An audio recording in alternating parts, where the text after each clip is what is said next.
जय हिंद दोस्तों, आप सभी का स्वागत है आपके अपने YouTube चैनल दबंग क्लासेस पर। तो दोस्तों, आज हम आप लोगों के लिए लेकर आए हैं मध्य प्रदेश वन रक्षक और जेल प्रहरी एग्जाम की तैयारी के लिए प्रैक्टिस सेट नंबर 6, जिसमें आज हम जीके, जीएस, एमपीजीके और करंट अफेयर के क्वेश्चन पढ़ने वाले हैं। तो वीडियो में लास्ट तक जरूर बने रहें। चलिए शुरू करते हैं, देखते हैं आज का फर्स्ट क्वेश्चन। फर्स्ट क्वेश्चन में आप लोगों से पूछा गया है, संत रामानंद जी का जन्म कहाँ हुआ था? तो इसका राइट आंसर आप लोगों को बताना है। करेक्ट आंसर जो होगा वह है आपका ऑप्शन नंबर 4, प्रयागराज में। संत रामानंद जी का जो जन्म है यह प्रयागराज में हुआ था। भक्ति आंदोलन को दक्षिण से उत्तर भारत लाने का जो श्रेय है संत रामानंद जी को जाता है। यह क्वेश्चन अक्सर एग्जाम में पूछा जाता है, इसे आप याद रखेंगे। आगे बढ़ते हैं नेक्स्ट क्वेश्चन की ओर। नेक्स्ट क्वेश्चन की ओर बढ़ने से पहले दोस्तों मैं आपको बता दूं, यदि आप लोग मध्य प्रदेश जेल प्रहरी और वन रक्षक एग्जाम की तैयारी कर रहे हैं तो आज हम बात करने वाले इन एग्जाम की बेस्ट बुक के बारे में, जो कि है चक्षु प्रकाशन की। और इस बुक को इन एग्जाम आपके फॉरेस्ट और जेल प्रहरी एग्जाम के सिलेबस के आधार पर तैयार किया गया है, जिसमें सभी सब्जेक्ट से क्वेश्चन यहां पर रखे गए हैं और सभी सब्जेक्ट के एमसीक्यूज क्वेश्चन भी विद डिटेल्स आपको दिए गए हैं, जिससे आपकी प्रिपरेशन बेहतर हो पाएगी और आने वाले एमपी फॉरेस्ट और जेल प्रहरी एग्जाम में आप लोगों का भी सिलेक्शन हो पाएगा। तो यदि आपने अभी तक यह बुक प्राप्त नहीं की है तो आप वीडियो के डिस्क्रिप्शन में दी गई लिंक पर क्लिक करके अमेजन या फ्लिपकार्ट के माध्यम से इसे ऑनलाइन भी ऑर्डर कर सकते हैं। तो चलिए बढ़ते हैं नेक्स्ट क्वेश्चन की ओर। नेक्स्ट क्वेश्चन में यहाँ पर पूछा है, बुकर पुरस्कार 2022 के विजेता का नाम क्या है? 4 ऑप्शन आपको दिए गए और पूछा गया है बुकर पुरस्कार 2022 के जो विजेता है कौन है? तो इसका जो राइट आंसर होगा वह है आप लोगों का ऑप्शन नंबर फर्स्ट, सेहन करुणा तिलका, जो है बुकर पुरस्कार 2022 के विजेता है। यह एक श्रीलंकाई लेखक है, यह भी आप याद रख सकते हैं।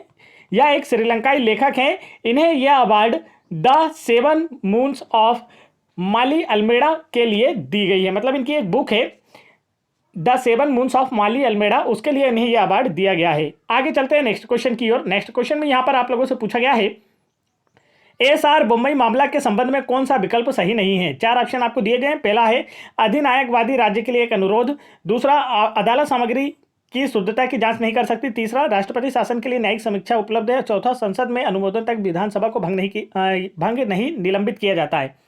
तो इसका राइट आंसर आपको बताना है। करेक्ट आंसर होगा इसका ऑप्शन नंबर ए। देखिए यहां पर पूछा गया था कि एसआर बम्बई मामला में कौन सा विकल्प सही नहीं है, तो ऑप्शन नंबर 1 सही नहीं है, इसके अतिरिक्त 3 ऑप्शन सही हैं। आगे चलते हैं नेक्स्ट क्वेश्चन की ओर। नेक्स्ट क्वेश्चन देखिए यहां पर पूछा जा रहा है, प्रधानमंत्री जीवन ज्योति बीमा योजना बैंक खाता रखने वाले व्यक्ति कितने वर्ष की आयु के होना चाहिए? आप लोगों से ये पूछा गया है। प्रधानमंत्री जीवन ज्योति योजना PMJJY, तो यह जो बैंक खाता रखने वाले व्यक्ति कितनी आयु के बीच के होना चाहिए आप लोगों से पूछा जा रहा है। तो राइट आंसर होगा ऑप्शन नंबर सेकंड, 18 से 50 वर्ष के मध्य में। PMJJY की शुरुआत प्रधानमंत्री मोदी जी द्वारा 9 मई 2005 को की गई थी। इसमें 2 लाख रुपए का सालाना इंश्योरेंस मात्र 330 रुपए की राशि देकर प्राप्त किया जा सकता है। चलिए बढ़ते हैं नेक्स्ट क्वेश्चन की ओर। नेक्स्ट क्वेश्चन देखिए क्या पूछा है। यहां पर आप लोगों से पूछा जा रहा है, खिज्र खां का उत्तराधिकारी कौन था? 4 ऑप्शन आपको दिए गए और पूछा गया है खिज्र खां का उत्तराधिकारी कौन था? तो इसका जो राइट आंसर है दोस्तों वह है आप लोगों का ऑप्शन नंबर 4, मुबारक शाह। मुबारक शाह जो है यह खिज्र खां का उत्तराधिकारी था। खिज्र खां जो है यह सैयद वंश का संस्थापक था। तो अक्सर एग्जाम में पूछा जाता है कि सैयद वंश का संस्थापक कौन था, तो आंसर होगा खिज्र खां। उसने रैयत आला की उपाधि धारण की थी। आगे चलते हैं नेक्स्ट क्वेश्चन की ओर। नेक्स्ट क्वेश्चन में यहां पर आप लोगों से पूछा गया है, निम्नलिखित में से कौन सगुण संत थे? 4 ऑप्शन आपको दिए गए हैं और पूछा गया इनमें से कौन सगुण संत थे। तो इसका जो राइट आंसर है दोस्तों वह है आपका ऑप्शन नंबर 4, तुलसीदास जो है सगुण धारा के संत थे। तुलसीदास राम भक्ति शाखा के कवि थे। इन्होंने श्री रामचरित्र मानस और गीतावली, हनुमान चालीसा, कवितावली, जानकी मंगल, विनय पत्रिका, इन सभी की रचना की है। आगे चलते हैं नेक्स्ट क्वेश्चन की ओर। नेक्स्ट क्वेश्चन में यहां पर आप लोगों से पूछा गया है, हेलीकॉप्टर मनी क्या है? 4 ऑप्शन आपको दिए गए हैं और अर्थव्यवस्था से ये क्वेश्चन है। तो इसका जो राइट आंसर है वह है आप लोगों का ऑप्शन नंबर सेकंड, अपरंपरागत मौद्रिक नीति को हेलीकॉप्टर मनी कहा जाता है। आगे चलते हैं नेक्स्ट क्वेश्चन की ओर। नेक्स्ट क्वेश्चन में पूछा है, जनवरी 2023 में किसे प्यूमा इंडिया का ब्रांड एम्बेसडर बनाया गया? प्यूमा से क्वेश्चन अक्सर एग्जाम में आते हैं, आप लोग ध्यान रखेंगे, ब्रांड एम्बेसडर से क्वेश्चन बनते हैं। राइट आंसर जो है आप लोगों का ऑप्शन नंबर 3, हरमनप्रीत कौर। हरमनप्रीत कौर जो है एक भारतीय महिला क्रिकेटर खिलाड़ी हैं और इन्हें प्यूमा इंडिया का ब्रांड एम्बेसडर बनाया गया है। और 2018 में वह महिला T20 अंतर्राष्ट्रीय मैच में शतक लगाने वाली पहली भारतीय महिला खिलाड़ी बनी थी। और अभी हाल ही में जो WPL 2023 का आयोजन किया गया है। WPL का मीन्स होता है जैसे IPL होता है, वैसे WPL अब आयोजित किया जाएगा, वुमेन्स प्रीमियर लीग। इसमें मुंबई इंडियंस टीम की कप्तान बनी है हरमनप्रीत कौर। ये भी आप याद रखेंगे कि WPL में किस टीम की कप्तान बनाया गया है हरमनप्रीत कौर को, तो आपका आंसर होगा मुंबई इंडियंस की। और पुरुषों में मुंबई इंडियंस के जो कप्तान है वह कौन है, आप लोग हमें कमेंट करके बताएंगे। नेक्स्ट क्वेश्चन देखिए, यहां पर आप लोगों से पूछा जा रहा है 1885 के कांग्रेस के प्रथम अधिवेशन में कितने सदस्यों ने भाग लिया था। कांग्रेस के फर्स्ट अधिवेशन में कितने सदस्यों ने भाग लिया, आप लोगों से पूछा जा रहा है। राइट आंसर होगा आपका ऑप्शन नंबर 3, 72 सदस्यों ने। कांग्रेस का प्रथम अधिवेशन 28 दिसंबर 1885 को बॉम्बे में गोकुल दास तेजपाल संस्कृत कॉलेज में हुआ था और इसकी अध्यक्षता जो है व्योमेश चंद्र बनर्जी के द्वारा की गई थी। इसमें टोटल 72 सदस्यों ने भाग लिया था। आगे बढ़ते हैं नेक्स्ट क्वेश्चन की ओर। नेक्स्ट क्वेश्चन में यहां पर आप लोगों से पूछा जा रहा है, आंध्र प्रदेश के मुख्यमंत्री ने राज्य की नई राजधानी किसे बनाने की घोषणा की है। तो इसका राइट आंसर आप लोगों को बताना है। करेक्ट आंसर होगा आपका ऑप्शन नंबर 1, विशाखापत्तनम। आंध्र प्रदेश के मुख्यमंत्री YS जगनमोहन रेड्डी ने राज्य की नई राजधानी विशाखापत्तनम को बनाने की घोषणा की है और यहाँ के जो गवर्नर हैं आंध्र प्रदेश के वो हैं एस अब्दुल नजीर और CM तो मैं बता ही चुका हूँ YS Jaganmohan Reddy. Next question की ओर बढ़ते हैं। नेक्स्ट क्वेश्चन में यहाँ पर पूछा जा रहा है, बडोह जैन मंदिर स्मारक मध्य प्रदेश के किस जिले में है। तो इसका राइट आंसर आपको बताना है। MPGK से क्वेश्चन है। करेक्ट आंसर होगा आपका ऑप्शन नंबर 1, विदिशा। बडोह जैन मंदिर जो है यह विदिशा जिले में स्थित स्मारक है। विदिशा जो है बेतवा नदी के तट पर स्थित है। विदिशा में इसके अतिरिक्त उदयगिरी की गुफाएं तथा हेलियोडोरस द्वारा निर्मित गरुड़ स्तंभ, जिसे खाम बाबा के नाम से भी जाना जाता है, यह दोनों ही स्थित है। और ये जो गरुड़ स्तंभ या खाम बाबा स्तंभ है यह भगवान विष्णु को समर्पित है। आगे चलते हैं नेक्स्ट क्वेश्चन की ओर। नेक्स्ट क्वेश्चन में देखते हैं आपसे क्या पूछा गया है। तो यहां पर पूछा जा रहा है, संविधान के किस अनुच्छेद में नगर पालिका के लिए वित्त आयोग के गठन का प्रावधान है। तो इसका राइट आंसर आप लोगों को बताना है। करेक्ट आंसर होगा ऑप्शन नंबर 4, 243 संविधान के अनुच्छेद 243 में नगर पालिका के लिए वित्त आयोग के गठन का प्रावधान किया गया है।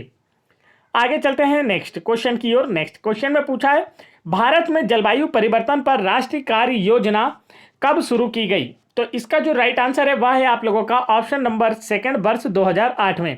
भारत में जलवायु परिवर्तन पर राष्ट्रीय कार्य योजना जो है वर्ष 2008 में शुरू की गई थी। नेक्स्ट क्वेश्चन में पूछा है, वित्तीय संपत्तियों को विपणन योग्य बनाने के लिए पूलिंग और रीपैकेजिंग की जो प्रक्रिया है क्या कहलाती है, आप लोगों से पूछा जा रहा है। तो इसका जो राइट आंसर है दोस्तों वह है आप लोगों का ऑप्शन नंबर 3, प्रतिभूतिकरण कहलाती है। वित्तीय संपत्तियों को विपणन योग्य बनाने हेतु पूलिंग और रीपैकेजिंग की जो प्रक्रिया है प्रतिभूतिकरण कहलाती है। आगे बढ़ते हैं नेक्स्ट क्वेश्चन की ओर। नेक्स्ट क्वेश्चन में पूछा है, अनफिनिश्ड बुक जो है किसके द्वारा लिखी गई है। तो यह पुस्तक आप लोग याद रखेंगे, एग्जाम में पूछी जा सकती है। राइट आंसर होगा option number 4, Priyanka Chopra Jonas के द्वारा अनफिनिश्ड पुस्तक लिखी गई है। और ये जो प्रियंका चोपड़ा है यह भारतीय फिल्म अभिनेत्री हैं। आगे चलते हैं नेक्स्ट क्वेश्चन की ओर। नेक्स्ट क्वेश्चन में देखिए यहाँ पर आप लोगों से पूछा जा रहा है, आर्थिक सर्वेक्षण 2022 के अनुसार वर्ष 2023-24 में भारत की आर्थिक विकास की दर कितनी अनुमानित की गई है। तो इसका जो राइट आंसर है दोस्तों वह है आप लोगों का ऑप्शन नंबर 3, 6.5। आर्थिक सर्वेक्षण 2022 के अनुसार वर्ष 2023-24 में भारत की आर्थिक विकास की दर जो है 6.5% दर रहने के अनुमान लगाया गया है। नेक्स्ट क्वेश्चन की ओर बढ़ते हैं। नेक्स्ट क्वेश्चन की ओर बढ़ने से पहले दोस्तों मैं आपको बता दूं, यदि आप लोग MP फॉरेस्ट और जेल प्रति एग्जाम की बेहतरीन प्रिपरेशन करना चाहते हैं तो आप लोग हाल ही में MP गवर्नमेंट के द्वारा कंडक्ट कराई गई प्रीवियस ईयर एग्जाम जैसे कि कांस्टेबल एग्जाम 2022, आबकारी एग्जाम 2023, पटवारी एग्जाम 2023 के पेपर लगा सकते हैं। इनके पूरी की पूरी आंसर की फुल पेपर आपको वीडियो के डिस्क्रिप्शन में देखने को मिल जाएंगे। वहां से आप आसानी से डाउनलोड करके इनके मैथ्स, GK GS, रीजनिंग, और रीजनिंग तो फॉरेस्ट में आने वाली नहीं है, इसके अलावा आप साइंस और पटवारी एग्जाम में तो आपके पूरे सब्जेक्ट आए थे जो कि आपके फॉरेस्ट में आने वाले हैं। तो आप सभी अच्छे से लगाएं ताकि आपकी प्रिपरेशन बेहतर हो पाए और आने वाले एग्जाम में आप भी सिलेक्शन ले पाए। तो यदि आप लोगों को इन सभी एग्जाम्स की सब्जेक्ट वाइज PDF या फिर इन सभी की फुल PDF डाउनलोड करना है तो वीडियो के डिस्क्रिप्शन में लिंक दी गई है, वहां से डाउनलोड कर सकते हैं। नहीं तो इस नंबर पर, जो नंबर मैं आप लोगों को दे रहा हूं, इस नंबर पर व्हाट्सअप कर भी आप हमसे यह सारी PDF प्राप्त कर सकते हैं, जिससे आपकी प्रिपरेशन बेहतर हो पाएगी और आने वाले फॉरेस्ट एग्जाम में आप लोगों का भी सिलेक्शन हो पाएगा। तो चलिए बढ़ते हैं नेक्स्ट क्वेश्चन की ओर। नेक्स्ट क्वेश्चन में पूछा है, पार्श्व गायक शान का जन्म मध्य प्रदेश के किस शहर में हुआ था। आप लोगों से ये पूछा जा रहा है। तो इसका जो राइट आंसर है वह है आप लोगों का ऑप्शन नंबर फर्स्ट, खंडवा में। पार्श्व गायक शान का जन्म मध्य प्रदेश के खंडवा शहर में हुआ था। उनका पूरा नाम शांतनु मुखर्जी था। यह भी आप याद रखेंगे कि इनका पूरा नाम क्या है, शांतनु मुखर्जी है। उन्होंने भारतीय फिल्मों में कई गाने, जैसे कि बहती हवा सा था वो, 3 इडियट्स का गाना है, चांद सिफारिश, आज उनसे मिलना है, तेरे नाम जैसे कई गाने गाए हैं। अगर यहाँ पर बात की जाए तो, और इन्हें आपने वहाँ भी देखा होगा कि जो इन्होंने सारे गामा पा जो कार्यक्रम है उसकी होस्टिंग भी की है। आगे चलते हैं नेक्स्ट क्वेश्चन की ओर। नेक्स्ट क्वेश्चन में देखते हैं यहाँ पर आप लोगों से क्या पूछा जा रहा है। तो नेक्स्ट क्वेश्चन में पूछा गया, मध्य प्रांत किस वर्ष अस्तित्व में आया था। तो इसका जो राइट आंसर है वो आप लोगों को बताना है। करेक्ट आंसर होगा ऑप्शन नंबर फर्स्ट, 1861 में। मध्य प्रांत जो है वर्ष 1861 में अस्तित्व में आया था तथा मध्य प्रदेश का जो गठन है वह नवंबर 1956 में किया गया था और जिसकी राजधानी भोपाल को बनाया गया था। आगे चलते हैं। नेक्स्ट क्वेश्चन में पूछा है, भारत सरकार द्वारा नागरिकता के लिए बनाए गए कानून को क्या कहा जाता है।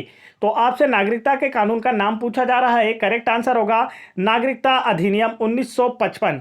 नागरिकता अधिनियम 1955 नाम याद रखेंगे, सिंपल सी बात है, बस ज्यादा कुछ नहीं पूछा गया है।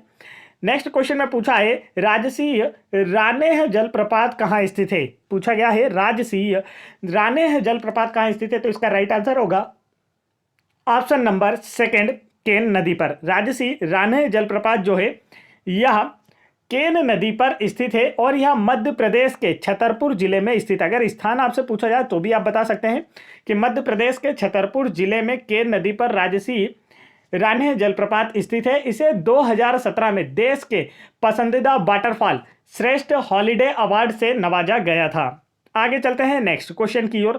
नेक्स्ट क्वेश्चन में यहाँ पर आप लोगों से पूछा गया है, निम्नलिखित में से कौन सा समजात अंग का उदाहरण है। तो देखिए यहाँ पर हमारे जीके, जीएस, एमपीजीके और करंट अफेयर के क्वेश्चन समाप्त होते हैं। अब हम साइंस के क्वेश्चन पढ़ेंगे।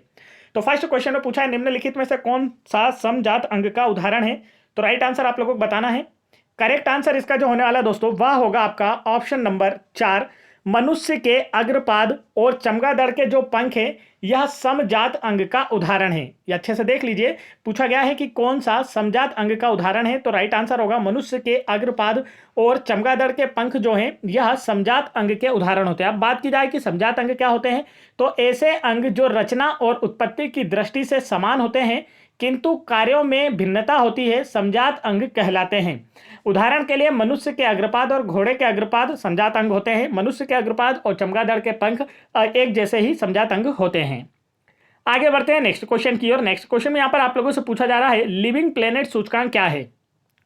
तो इसका जो राइट आंसर है वह है आप लोगों का ऑप्शन नंबर 4, जैव विविधता का सूचक।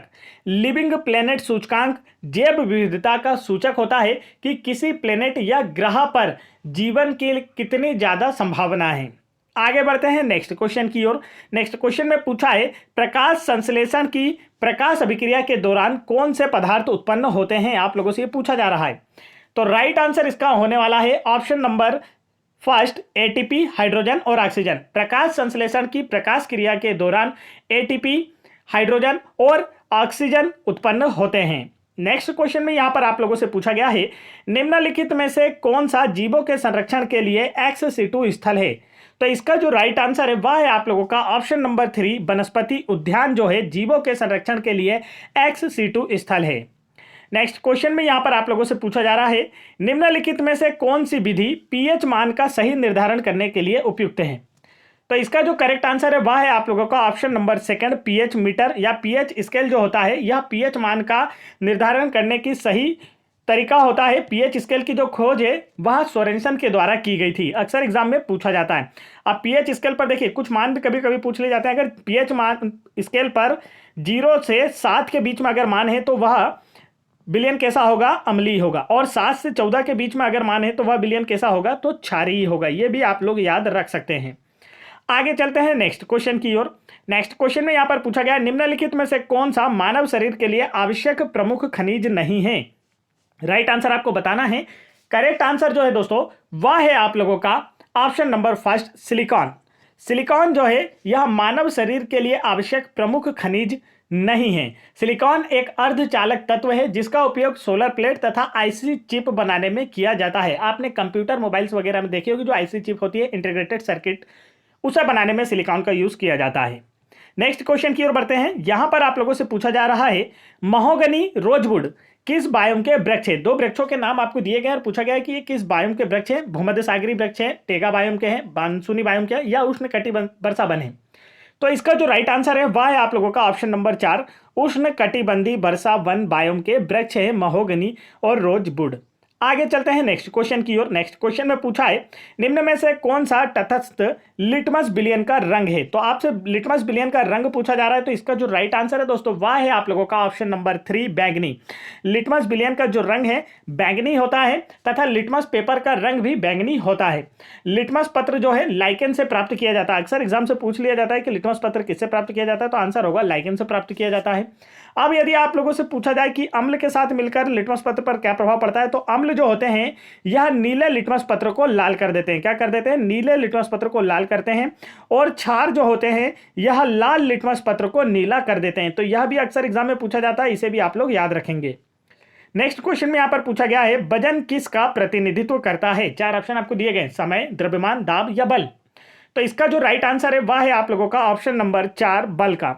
वजन शब्द जो दिया आपको, वजन जो है यह बल का प्रतिनिधित्व करता है। किसी वस्तु पर पृथ्वी द्वारा लगाए गए गुरुत्वाकर्षण बल के मान को ही भार के रूप में जाना जाता है। जैसे आप किसी वस्तु को पृथ्वी से जितना ऊपर ले जाएंगे वह उतनी ज्यादा भारी होती जाती है या महसूस होती है। आपने कभी लिफ्ट में सफर किया है तो आपको पता होगा, आप जैसे लिफ्ट से ऊपर की ओर उठते जाएंगे तो आपको अपने भार में वृद्धि होती हुई महसूस होती है। आगे चलते हैं नेक्स्ट क्वेश्चन की ओर। नेक्स्ट क्वेश्चन में यहां पर पूछा जा रहा है विश्व पृथ्वी दिवस कब मनाया जाता है।